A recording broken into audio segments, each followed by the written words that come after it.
오늘 우리에게 주시는 하나님의 말씀은 베드로전서 4장 7절 8절입니다. 베드로전서 4장 7절 8절. 만물의 마지막이 가까웠으니 그러므로 너희는 정신을 차리고 근신하여 기도하라. 무엇보다도 열심으로 서로 사랑할지니 사랑은 허다한 죄를 덮느니라. 아멘. 마지막 때가 가까웠다 말씀합니다. 때를 잘 아는 것, 시기를 잘 분간하는 것이 지혜라고 성경은 가르쳐주고 있어요. 자기 날이 얼마 남았느냐 그거를 계수하면서 살아가는 사람들이 많지는 않을 겁니다. 얼마 전에 제가 잘 아는 목사님 70이 넘었죠. 만나서 얘기를 하다가 뭐 이렇게 하고 싶은 일이 많은지 몰라요. 막 열정이 넘치고 꿈이 많아서 뭘 하려고 그래서 야, 저 열정 본받을 만하다. 꿈도 대단히 야무지다. 그 속에서 제가 한 가지 질문을 속으로 나이는 붙잡아 놓고 하실 겁니까? 저도 하고 싶은 일 많습니다. 아주 이루고 싶은 일도 많고 그런데 나이가 안 들면은 하겠어. 그리고 건강이 보장되면 하겠어요. 근데 건강 보장이 그게 내 마음대로 되는 게 아니죠. 우리 흔히들 그런 얘기합니다. 이가 건강해야 몸이 건강하고 이 치아의 그 수명만큼 인간의 수명이 비례가 된대요. 우리 집 앞에 있는 치과를 갔습니다. 갔는데 연세대학교 나온 치과 의사인데 독일 가서도 뭐 대학교를 몇 개를 공부한 프랑크푸르트, 하이델베르그 쫙 거기 경력을 써놨더라고. 믿을만 하구나. 그러고 하는데 이를 사진을 찍어가지고 화면으로 하나하나 다 설명을 해요. 어금니서부터 이 밑으로 다 해서 설명하면서 제가 들어보니까 요거는 조금 흔들리고 요 놈은 조금 금이 갔고 요거는 떼었는데 떨어졌고 요건 지금 조금 있으면 썩으려고 그러고 쫙 설명을 하는데 제가 이빨이 성한 게 별로 없더라고요. 그 간호사 하는 얘기가 더 재밌어. 그래서 살살 쓰시라는 하는 얘기입니다. 그러더라고요. 그렇지 내 이빨이 벌써 70년을 써먹었는데 그게 성할 리가 있겠습니까? 그래서 살살 조심해서 써먹고 요즘에 이제 잇몸 치료를 그래서 하고 있습니다. 잇몸이 또 나쁘면은 이가 나쁘니까 괜히 잘못해서 임플란트 하기 시작하면 차 한 대가 날아가는 비용이 들어요. 그래서 미리미리 좀 점검을 해야 되겠다 해서 요새 그거 하고 있는데 뭐 치아뿐이겠어요. 신체 부분들이 다 그래요. 우리 연세 드신 분들 앉아 계시지만 뭐 뼈가 신통합니까? 무슨 뭐 근육이 멀쩡합니까? 목도 아프고 그죠? 앉았다 일어나면은 신음소리 나고 이게 나는 건강해서 괜찮아. 그거 착각이에요. 우리가 어디서 약한 부분이 터지면서 뭐가 잘못될지 아무것도 모릅니다. 그래서 요새는 욕심 부리지 말고 어지간한 일은 좀 내려놓으면서 해야 되겠다. 사람이 일을 맡을 때가 있고 일을 내려놓을 때가 있어요. 해야 될 때가 있는가 하면 하지 말아야 될 때가 있고 전에 우리 어린이집 시작한 건 아주 잘한 일이었었어요. 요양원도 잘했습니다. 돌아다녀 보면은 아유 제 어머님도 요양원에 갖다 모셨습니다. 뭐 그런 얘기들을 들어요. 그러니까 이웃 주민들에게 좀 좋은 일을 했구나. 또 그만큼 또 고용 창출도 해줬구나. 그런 생각을 하면서 근데 이게 또 잘한 게 뭐냐? 그 어린이집 문 닫은 걸 잘한 것도 지나고 나니까 참 잘했다라고 하는 생각이 들어요. 요새 이 코로나 바이러스 전염 시대입니다. 이 시대에 수많은 중소기업이 수지가 안 맞아서 폐업을 하고 문을 닫습니다. 그런가 하면은 잘 되는 사업은 또 잘 돼요. 비대면 사업은 상당히 지금 호황을 누리고 있습니다. 여러분 아마 비닐 장갑 끼고 있습니다만 그 장갑 사업 잘 될 거예요 아마. 제가 요즘에 신간 나온 책이 있어서 한번 사서 읽어보는데 이게 이제 마켓 컬리 인사이트라고 하는 최근에 나온 책이에요. 그게 뭐냐면 젊은 여성 창업자 김슬아 대표가 2015년에 창업을 해가지고 이게 해마다 폭발적으로 성장하는 거예요. 막 주문 유세도가 대단해. 그래서 왜 이렇게 사업이 잘 되나 하는 걸 그걸 서울대학교 김난도 교수가 상담을 하고 대담하면서 분석을 해서 책을 내놓은 책입니다. 이런 시대에도 잘 되는 사업이 있어요. 그 성공 실화를 대형 그 기업, 큰 기업에서까지도 벤치마킹할 정도로 그렇게 대단한 이제 그 신흥 기업인데, 새벽 배송의 선구자, 새벽 배송. 근데 새벽에 배송했다고 해서 성공한 것이 아니더라고요. 생산자 관리부터 해서 제품 관리, 뭐 고객 관리 전부 해서 치밀하게 그거를 연구하고 발로 뛰고 하면서 일궈놓은 기업입니다. 품질을 판다. 뭐 그런 정신을 가지고 철학이 있고 거기에 방법이 있어요. 그래서 망하는 사람은 안 되는 데만 계속 투자를 하지만 성공하는 사람은 되는 데다가 최선을 다해서 발빠르게 움직여서 합니다.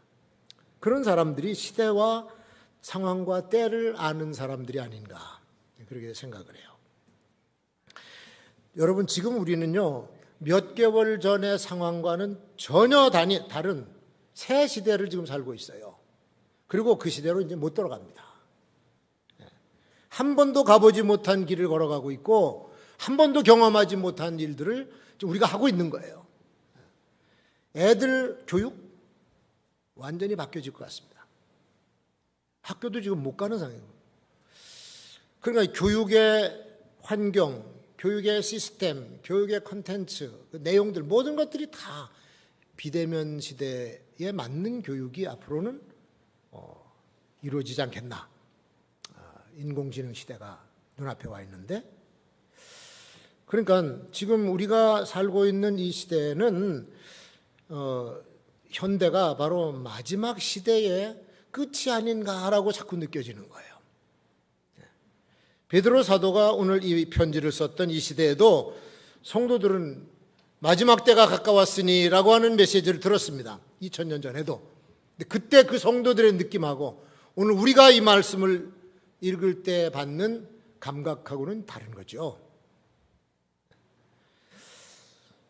지금 우리 이런 시대에 신앙의 형태도 바뀌어지고 있고 교회 생활도 바뀌어지고 있고 모든 것이 지금 다 급속도로 바뀌어지고 있는 상황입니다.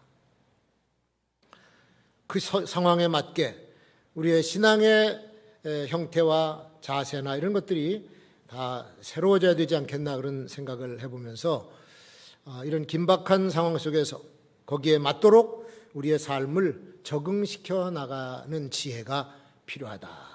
그래서 마지막 때를 사는 성도들의 자세, 어떻게 살아야 될 것이냐를 오늘 베드로 사도가 우리에게 아주 몇 가지로 얘기해 주고 있어요. 그 첫 번째가 마지막이 됐다고 하는 것을 인식하라, 그런 얘기야.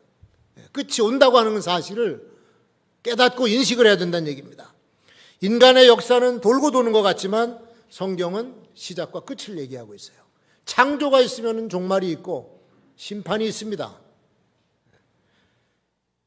그래서 성경에 알파와 오메가라고 하는 표현을 하는 겁니다. 시작과 끝의 얘기를 하고 있어요. 사람이 태어나면 죽는 날이 있어야지 죽지 않고 살 겁니까, 여러분? 예수님의 제자들도 3년 동안을 따라다니면서 그 메시아의 사역을 보고 듣고 배웠습니다. 그리고 예루살렘에 왔을 때 성전이 무너진다라고 한 말씀 하시니까 제자들이 예수님한테 질문하는 거예요.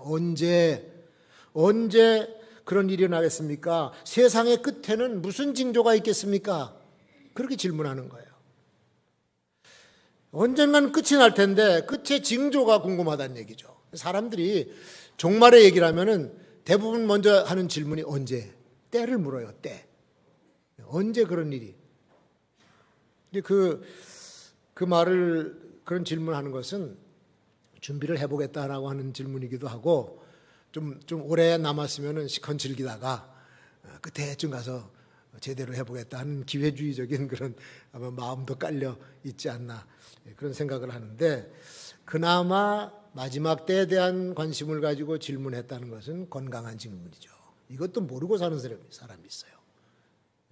지금 시대가 어떻게 되는지도 모르고 자기가 죽을지도 모르고 이런 종말에 대한 것을 하나도 관심을 갖지 않고 감각도 없이 살다가 그냥 죄 짓고 그렇게 사는 거예요. 아주 위험한 모습이죠. 종말의 때를 감지하지 못하는 사람은 정욕과 탐욕에 따라서 습관이 그렇게 들어서 살아갑니다. 근데 이런 사람들은 종말이 닥치고 나서야 준비하지 못한 자기 잘못을 후회하게 됩니다. 누가복음에 보면 부자와 나사로 얘기가 나오죠.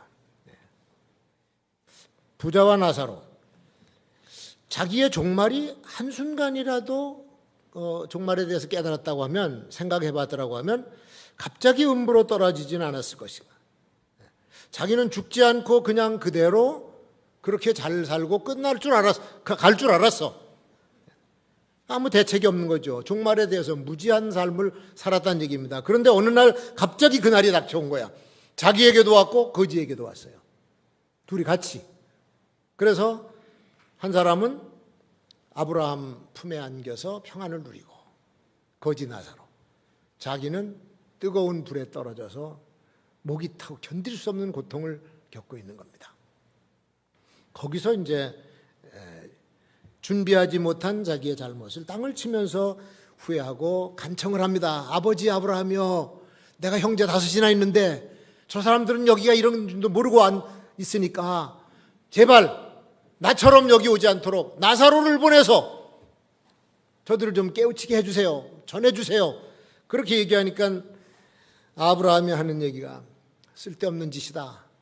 모세와 선지자가 다 있는데, 모세와 선지자는 성경을 말하는 거예요. 구약 성경, 율법과 선지서. 성경이 다 가르쳐주고 있는데 천사가 가서 얘기해 준들 저들이 깨닫겠느냐. 나사로가 간다고 해결이 되는 문제가 아니야.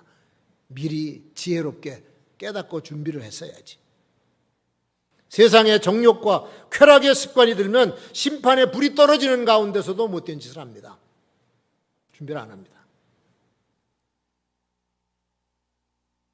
그래서 참 사람들은 이상해요. 그 결말이 보이는데도 그거를 깨닫지 못해. 그 오래전에 동아일보에 그런 보도가 난 적이 있습니다. 미국의 마약 중독자들이 중독 상태에서 출산을 하는데 그 애들을 낳게 되면 애들도 마약 중독성을 가지고 태어난다는 거예요. 그게 한 30만에서 40만 명 매년 그렇게 태어난답니다.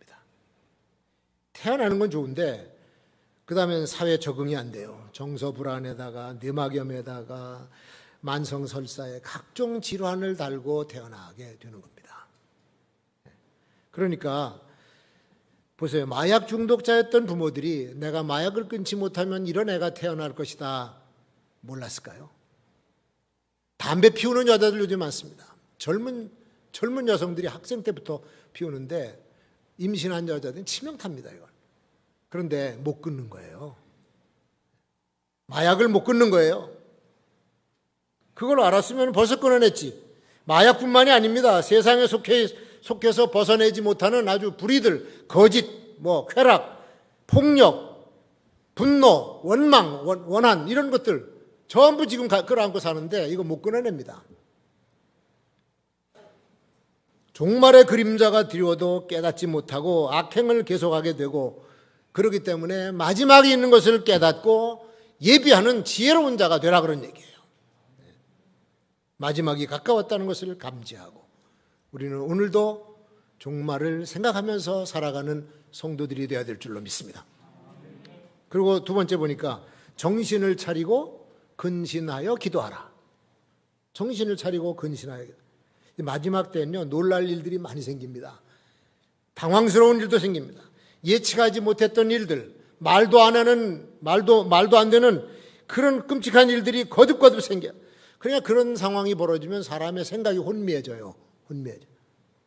놀라고 두려워하고 불안감에 휩싸이고, 그러다 보니까 마음이 정함이 없어 아주 혼란스럽고 뭐를 어떻게 해야 될지 모르는 대책이 서지 않는 상황이 벌어지게 됩니다. 그걸 우리 영어로 패닉이라고 그러죠. 당혹감, 또 confusion, 혼란. 이게 마지막 시대 사람들의 머릿속에 삶의 태도 속에 그대로 반영이 됩니다. 지금 우리가 당하고 있는 코로나 상황이 바로 그런 상황이죠. 없어진 것들이 또 생겨서 또 확산이 되고, 뭐 학교도 불안해서 애들을 오라 그럴 수도 없고 오지 말라 그럴 수도 없고, 예? 업소들은 열어라 그랬다가 열어놓으니까 또 감염되니까 닫아라 그러고 폐업시키고, 참 어떻게 해볼 수가 없어요. 교회도 거리두기 하고 안전하게 예배 드리시오. 우리가 예배 드리고 있습니다. 그런데 또 터졌어요. 왕성교회 엄청난 큰 교회인데 거기서 성가대 뭐 연습하다가 MT를 갔는지 딱 그게 감염이 돼서 번지니까 열 몇 명이 검진. 교인 전체가 1,700명을 다 지금 검사받고요. 이런 끔찍한 일들이 생기는 거예요. 그게 남의 일이 아니요. 조심해야 됩니다, 우리도. 이런 일들이 생기는데 그거 하나만 생깁니까? 북한에서는 뭐 폭파시키고 협박을 하고 뭐 보류를 한다, 또 다시 들고 나오고 막 정신을 못 차려. 미국의 전력 자산 핵 항공모함이 지금 이 필리핀에서 훈련하지만 목표는 우리나라를 두고 있죠. 최첨단 정찰기, 폭격기 전부 다 지금 공격 목표를 이쪽으로 향하고 있지 않냐. 유사시에 공격할 태세죠.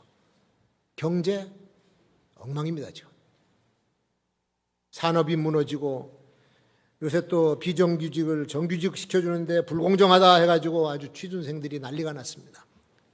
시위하고 아파트 투기 잡겠다고 여기를 때리니까 저쪽에서 일어나고 이쪽을 누르면 저쪽이 일어나고 무슨 두더지 잡는 게임 같아. 당 때리면 이쪽에서 나오고.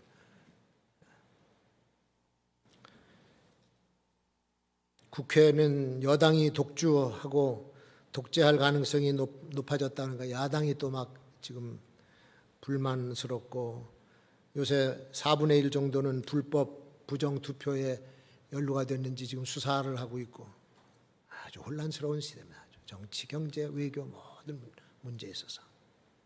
그래서 정신 못 차린 시대는 정신을 바짝 차려야 된다. 정신 차리라고 하는 말의 헬라 단어가 소프로크네인, 이건 군대 용어예요. 보초에게 가서 지시를 하는 내용입니다. 졸지 말고 바짝 깨어서 있어. 군대 용어죠.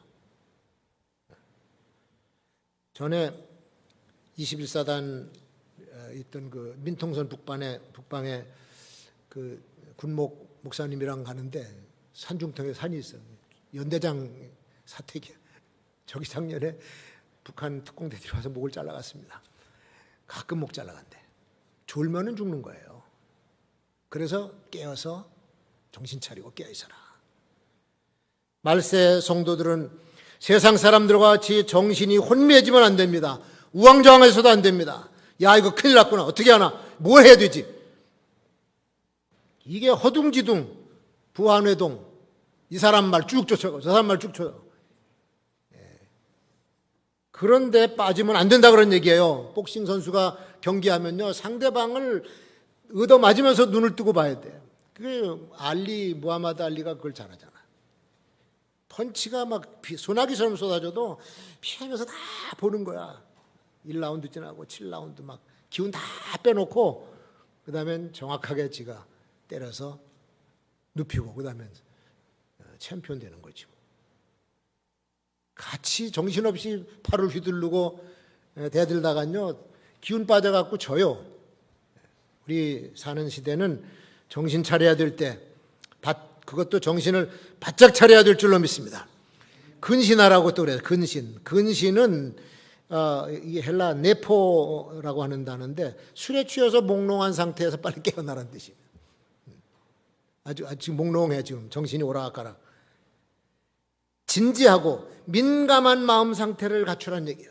지금 이 시대는 그냥 감정적으로 막 기도하고 무슨 얘기인지 모르게 중언부언하는 기도할 때가 아닙니다. 정신 바짝 차리고 내가 기도해야 될 포커스를 딱 맞춰서 해야 될 것, 진지하게 우리가 추구해야 될 것, 이제 잡다한 것은 버려야 돼요. 생존하는 것에 우리가 초점을 맞추고 선입견 다 버리고 올바른 판단력을 가지고 기도를 해야 기도의 내용과 방향이 잡힌다 그런 얘기입니다. 사람은 기도를 통해서만 하나님과 교류가 이루어지게 되어 있습니다. 하나님의 도움이 필요한 존재예요. 약해요, 우리는. 모든 세상의 동물보다 우리는 약합니다. 동물 보면요, 사람보다 모든 것이 다 탁월해. 신체적인 능력, 모든 감각이 얼마나 탁월한지 몰라. 새끼, 얼룩말 새끼, 뭐 기린 새끼, 무슨 사슴 새끼 나죠. 지 엄마 뱃속에서 나오자마자 조금 비틀비틀 거리다가 그 다음에 공중공중 뛰어다녀. 그게 동물입니다. 인간에게 그런 있나요? 능력이? 걸음마 배우는데 1년 걸려요. 눈도 뜨지 않았는데 엄마 젖꼭지 기가 막히게 찾아내고, 순발력이 얼마나 빠른지, 반사신경, 이 독사 코브라하고 몽구스하고 싸우는데 엄청 빠르죠. 총알처럼 물라 그러는데 그걸 다 피하고 나중엔 대가리부터 씹어먹더라고. 그런 능력이에요. 동물 감각. 이 촉각이라든지 후각, 청력, 시력, 새카만 공중에서 밑에 기어다니는 먹잇감을 찾아내는 독수리, 새들의 시력은 사람보다 7배가 좋다는 거죠. 망원경 쓰고 보는 것 같아. 인간은요, 엄마가 다 해줘야 먹고 싸고 잡니다. 인류학자들 얘기입니다.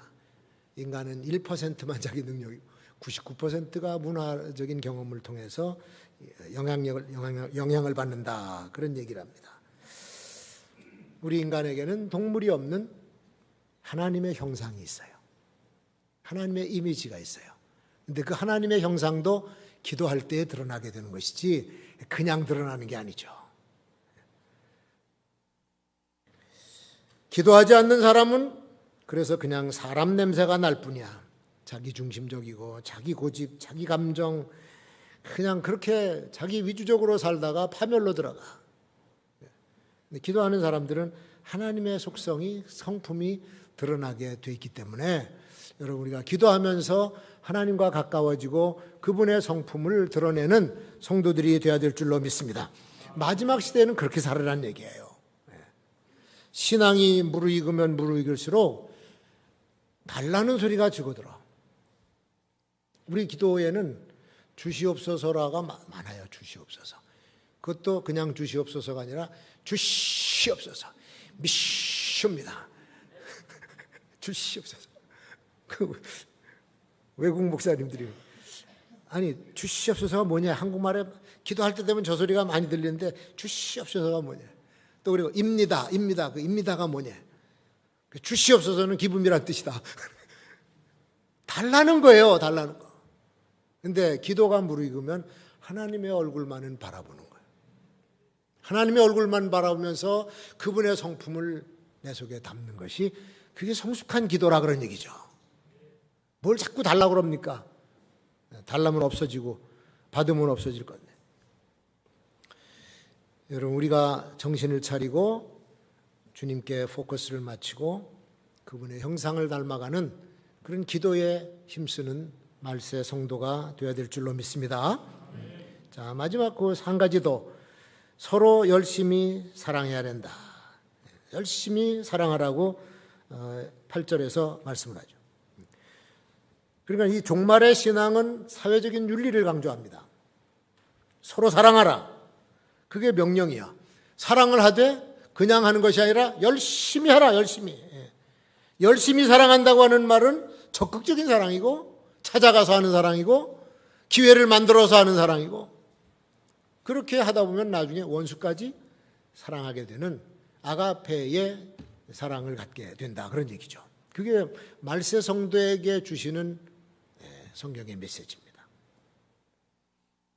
마태복음 25장 보면은 양과 염소, 오른편에 있을 자와 왼편에 있을 자, 심판받을 사람과 구원받을 사람들을 구별을 해줬어요. 그리고 예수님이 비유를 하나 드시는데 이런 말씀을 하십니다. 너희는 내가 줄일 때에 와서 먹여주었고, 내가 목마를 때에 와서 마시게 해줬고, 나그네 되었을 때 영접해 주었고, 병들었을 때 돌봐줬고, 옥에 갇혔을 때 와서 돌보아 주었느니라. 사랑 없이는 할 수 없는 행동이죠. 그런데 그걸 들은 의인들이 뭐라 그러냐면, 주님, 언제 우리가 헐벗었을 때 입혀주었고 배고플 때 먹여드린 적이 있습니까? 저희들은 그거 안 했습니다. 그렇게 얘기해요. 그때 주님이 하신 말씀이, 소자 중에 한 사람에게 그렇게 한 것이 나에게 한 것이다. 사랑을 강조하고 있어요. 그래서 예수님께서 마지막 시대에 우리의 삶을 계산하고 판단하실 때 뭘 갖고 판단하실까? 세상에서 얼마나 잘 살다 왔느냐, 얼마나 많은 것을 누리고 또 높은 자리에 올라서 다스리다가 왔느냐, 뭐 그런 걸 묻지를 않으신다는 거예요. 너는 사람들과 얼마나 사랑하면서 살다가 왔느냐, 그게 주님께서 물으시는 질문이라 그런 얘기예요. 평가의 기준이에요, 그게. 그러니까 불필요한 것으로 서로 싸우고 다투고 원수 맺고, 지난주에도 설교에서 말씀드렸습니다만, 아무것도 아닌 것 가지고 싸우고 원수가 돼요. 사람을 죽여요.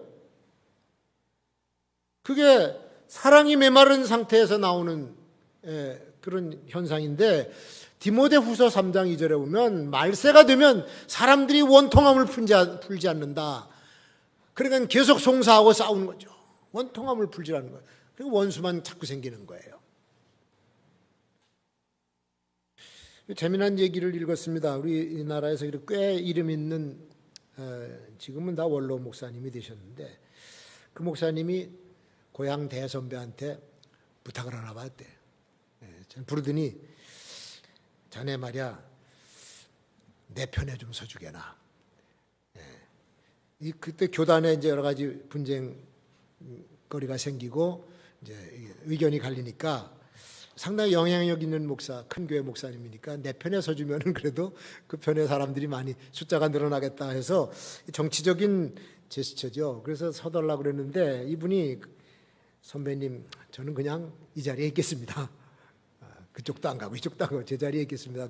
그랬더니 얼굴빛이 싹 서운한 모습으로 변하면서 그 뒤로는 가끔 만나는데도 외면을 하더래요. 그 이제 세월이 지났죠.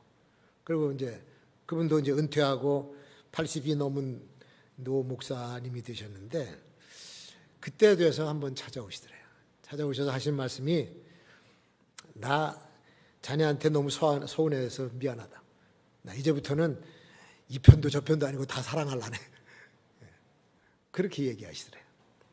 그래서 사이가 이제 또 좋아져서 가끔 만나서 이제 식사하는 시간도 갖고 그러는데, 그러다가 한번 물었대요. 목사님, 사람이 언제 철이 들 것 같습니까? 언제 철이 듭니까? 그러니까 한 80은 넘어야 철이 드는 것 같아. 그러더라는 거야. 죽음이 가까우면 철이 들어요. 그래서 참 이게 그냥 하루아침에 되는 것도 아니고 금방 쉽게 되는 것도 아니고, 아직 젊었고 아직 힘이 있으면은 거기까지 생각 안 해. 어떤 부인이 말이죠, 남편이 얼마나 바람꾼인지 그냥 나가기, 이게 뭐 한두 명이 아니야. 그러니까 늘 속 썩고 살고 속 터지는 세월을 보내는데, 자식 새끼만 아니었으면 벌써 끝내버릴 텐데, 저놈 새끼 때문에 내가 어쩔 수 없이 참고 살았다. 그 남편도 이제 나중에 자기 잘못한 것이 있으니까 뭐 선물도 주고 외식도 시켜주고 그럽니다마는, 친구들끼리 모여서 여자들이 수다 떨면서, 야, 너 아직도 그 인간 사랑하냐? 그러니까, 사랑은 개뿔. 그 더러운 인간을 내가 뭐하러 사랑해? 그러더래. 근데 그 마음이 아직 젊었다는 얘기죠. 젊었다는 얘기. 아직 철이 안 들었다라고 하는 뜻으로 받아들여야 되지 않겠나. 그런 얘기가 있습니다. 불의한 인간을 사랑하려면 내 의를 집어던져야 된다는 거예요. 내가 가지고 있는 의를 집어던져야 불의한 사람을 사랑할 수 있고, 또 더러운 인간을 사랑하려면 내가 우물통을 뒤집어 써야만 사랑할 수가 있다. 오늘 성경 말씀에 뭡니까? 사랑은 허다한 죄를 덮는다. 한번 따라 합시다. 사랑은 허다한 죄를 덮느니라. 근데 여러분, 나는 많은 사람들의 허물을 덮어줬습니까? 도대체 몇 사람을 덮어줬고 뭐를 덮어줬습니까? 덮어준 게 뭡니까? 때는 바야흐로 마지막 때가 되었음을 깨달으라고 합니다. 그리고 살기 힘든 때, 살아남기 힘든 때가 옵니다. 금년 여름에도 엄청 뜨거워요. 벌써부터 6월 달부터 뜨거운데 지금 심상치가 않습니다. 일사병으로, 열사병으로 죽는 사람들 많이 나오겠죠. 코로나 바이러스 그대로 갑니다. 어쩌면 더 지독한 놈이 나올지도 모릅니다. 그렇다고 놀랄 것도 없고 무서워할 것도 없어. 왜? 우리가 사는 시대가 그래요. 저와 여러분이 사는 시대가 그랬습니다. 그러면 이제 우리가 해야 될, 성도로서 해야 되는 성도의 자세를 갖춰야 되고 천국 백성의 위치를 잘 지켜야 되고 이때 우리에게 주시는 하나님의 명령을 잘 듣고 순종하고 따라야 될 줄로 믿습니다. 자, 오늘 말씀 베드로전서 4장 7절부터 11절을 같이 읽고 마치겠습니다. 베드로전서 4장 7절부터 11절 시작. 만물의 마지막이 가까웠으니 그러므로 너희는 정신을 차리고 근신하여 기도하라. 무엇보다도 열심으로 서로 사랑할지니 사랑은 허다한 죄를 덮느니라. 서로 대접하기를 원망 없이 하고 각각 은사를 받은 대로 하나님의 각양 은혜를 맡은 선한 청지기같이 서로 봉사하라. 만일 누가 말하려면 하나님의 말씀을 하는 것 같이 하고 누가 봉사하려면 하나님의 공급하시는 힘으로 하는 것 같이 하라. 이는 범사에 예수 그리스도로 말미암아 하나님이 영광을 받으시게 하려 함이니 그에게 영광과 권능이 세세에 무궁토록 있느니라.